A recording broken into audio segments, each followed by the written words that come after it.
오늘 우리에게 주시는 하나님 말씀은 여호수아 17장 2절에서 5절까지입니다. 함께 한 목소리로 합독하겠습니다. 시작. 므낫세의 남은 자손을 위하여 그들의 가족대로 제비를 뽑았는데 그들은 곧 아비에셀의 자손과 헬렉의 자손과 아스리엘의 자손과 세겜의 자손과 헤벨의 자손과 스미다의 자손이니 그들의 가족대로 요셉의 아들 므낫세의 남자 자손들이며 헤벨의 아들 길르앗의 손자 마길의 증손 므낫세의 현손 슬로브앗은 아들이 없고 딸뿐이요 그 딸들의 이름은 말라와 노아와 호글라와 밀가와 디르사라. 그들이 제사장 엘르아살과 눈의 아들 여호수아와 지도자들 앞에 나와서 말하기를 여호와께서 모세에게 명령하사 우리 형제 중에서 우리에게 기업을 주라 하셨다 하매 여호와의 명령을 따라 그들에게 그들의 아버지 형제들 중에서 기업을 주므로 요단 동쪽 길르앗과 바산 외의 므낫세에게 10분깃이 돌아갔으니. 아멘. 우리나라 이름이 발음하기 편한 것 같습니다. 김준일 이렇게 하면 딱 떨어지고 이지호 하면 딱 떨어지는데 도대체 헬렉과 아비에셀과 여러 가지 참 발음하기 힘든 이름들 열거하시느라고 수고하셨습니다. 오늘 본문은 이 본문 이전에 나타났던 스토리를 이해해야 좀 완성이 되는 스토리라고 볼 수가 있는 이야기입니다. 이전의 스토리라고 하면 민수기에 나오는 이야기죠. 민수기 27장 1절과 2절을 보면 이렇게 말씀하는데요. 요셉의 아들 므낫세 종족들에게 므낫세의 현손 마길의 증손 길르앗의 손자 헤벨의 아들 슬로브앗의 딸들이 찾아왔으니 그의 딸들의 이름은 말라와 노아와 호글라와 밀가와 디르사라. 그들이 회막문에서 모세와 제사장 엘르아살과 지휘관들과 온 회중 앞에 서서 이르되. 여기 보니까 슬로브앗이라는 사람의 딸들이 나오고 있어요. 딸들의 이름은 말라와 노아와 호글라와 밀가와 디르사다라고 하는 여인들인데 이 여인들의 이름이 지금 오늘 본문에도 동일하게 등장하는 거죠. 근데 이 여인들이 회막문으로 나와서 모세와 제사장 엘르아살과 지휘관 그리고 온 회중들 앞에 서서 자신들의 처한 처지와 상황에 대해서 막 이제 발언하기 시작합니다. 우리가 여기서 알아야 될 중요한 부분은 당시 사람들이 회막문에서 모세와 제사장과 백성들 앞에 자신들의 어떤 처한 상황을 이야기한다고 하는 것은 어떤 그냥 사적인 개인적인 이야기가 아니라 공적으로 발표하고 선언하는 공적 자리다 라고 하는 것을 우리가 알 수 있어야 되는데요. 그런데 당시 이 여성들은 사회적으로 이렇게 공적 발언을 일삼을 수 있는 위치에 있지를 않았습니다. 왜냐하면 당시 여성들이라고 하면 재산의 상속권이나 법적 대표권이나 가정의 장자권이나 이런 것들이 전혀 없었기 때문에 앞장서 나와서 사실은 공적 발언을 할 수 있는 어떤 그런 상태가 아니었어요. 그런데 이 슬로브앗의 딸들이 공적 발언을 하고 있단 말이죠. 굉장히 용기 있게 여인들임에도 불구하고 공적인 발언을 하기 위해서 회막문 앞에 서 있을 수 있는 이유는 이들 가정의 현재 법적 대표권이나 재산 상속권을 가지고 있는 남성들이 이 가문 안에 없었기 때문에 그렇습니다. 민수기 27장 3절을 이어서 보면 우리 아버지가 광야에서 죽었으나 여호와를 거슬러 모인 고라의 무리에 들지 아니하고 자기 죄로 죽었고 아들이 없나이다.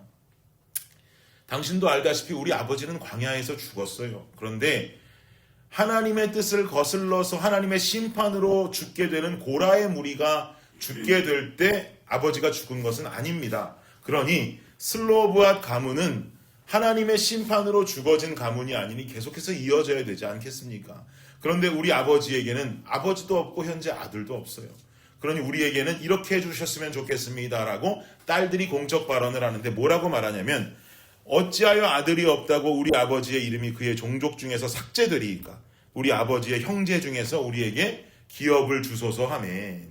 우리 아버지에게 아들이 없다 해서 어떻게 그 가문이 끊어질 수 있습니까? 우리 딸들에게 아버지의 기업을 형제들에게 주셔서 딸들에게 이어질 수 있도록 우리에게도 앞으로 땅을 좀 분배해 주셨으면 좋겠습니다라고 자신 있게 발언하는 거죠.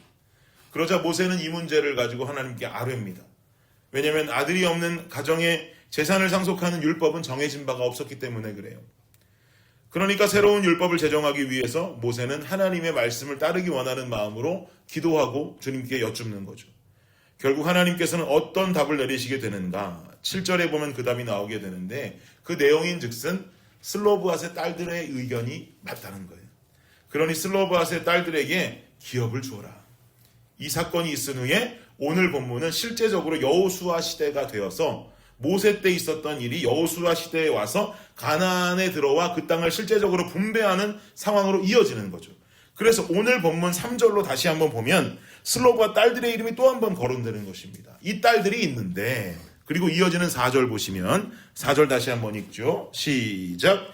그들이 제사장 엘르아살과 눈의 아들 여호수아와 지도자들 앞에 나와서 말하기를 여호와께서 모세에게 명령하사 우리 형제 중에서 우리에게 기업을 주라 하셨다 하매 여호와의 명령을 따라 그들에게 그들의 아버지 형제들 중에서 기업을 주므로 여호수아가 말하기를 맞아 이미 이거 하나님께서 모세에게 명령하신 일이다 라고 하면서 모세가 그때 말한 그대로 이 약속이 이행되어질 수 있도록 지시하는 장면을 보고 있는 것입니다. 우리가 이 장면을 보면서 우리 무엇을 깨달을 수가 있겠습니까? 여러분, 하나님의 약속은 영원한 줄을 믿습니다. 우리를 향한 하나님의 약속은 영원하신데 그 영원하신다고 하는 하나님의 약속은 어디에 나와 있습니까? 말씀에 분명히 나와 있어요. 말씀은 시대를 초월하고 세대를 초월한 하나님의 약속의 책입니다. 그러나 중요한 건 하나님의 약속은 영원하지만 이 약속을 성취하게 하는 인간의 순종이 영원히 함께하고 있는가 우리는 한번 돌아보아야 된다는 것이죠. 여호수아 전반을 통해 하나님께서 우리에게 말씀하시는 중요한 메시지는 가나안이 약속의 땅 아닙니까? 그 약속의 땅 가나안을 얻게 되는 마스터키는 순종이다 라고 하는 이 주제를 여호수아 책 내내 그 말씀을 지금 하고 있는 거예요. 순종이 없으면 불순종의 자녀들에게는 하나님께서는 어떤 가나안도 그 땅도 허락하지 않으셨던 모습들 아이성에서도 우리는 확인했고 순종하니 무너졌던 여리고에서도 우리는 확인하지 않았습니까?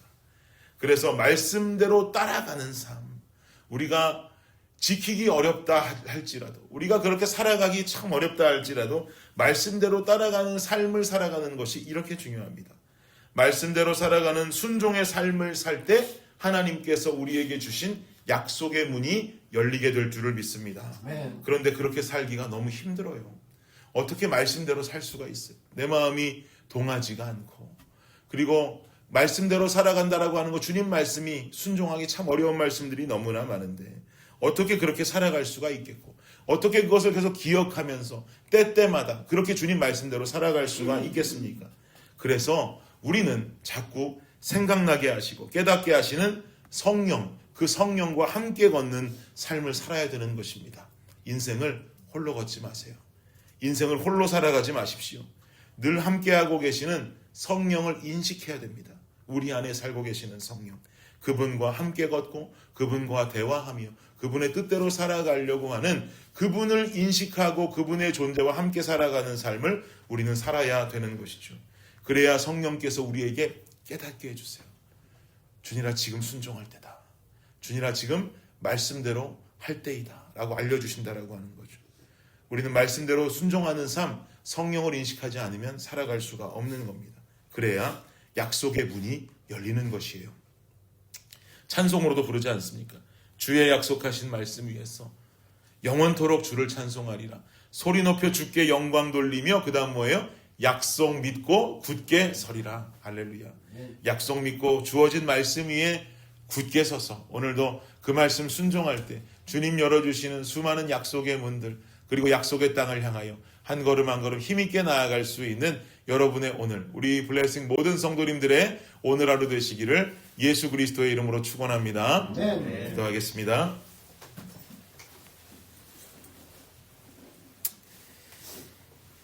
주님 감사합니다. 주님의 약속은 영원합니다.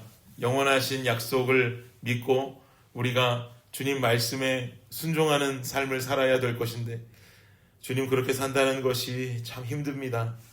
주님께서 그래도 때마다 기억하게 하여 주시고 때마다 우리 심령 속에 깨닫게 하여 주셔서 주님 어려워도 힘들어도 할 수 없어도 주님 뜻이고 주님께서 하신 명령이라면 그 한 구절 한 구절을 지키며 살아나아갈 때 주의 약속의 문이 열리고 약속의 땅을 향하여 한 걸음 한 걸음 걸어가는 우리의 삶이 될 줄을 믿사오니 주님 우리를 포기치 마시고 함께 걸어주시고 함께 우리를 지켜주시고 우리와 동행하여 주시옵소서.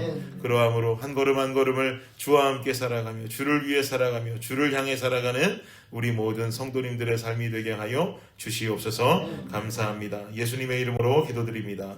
아멘.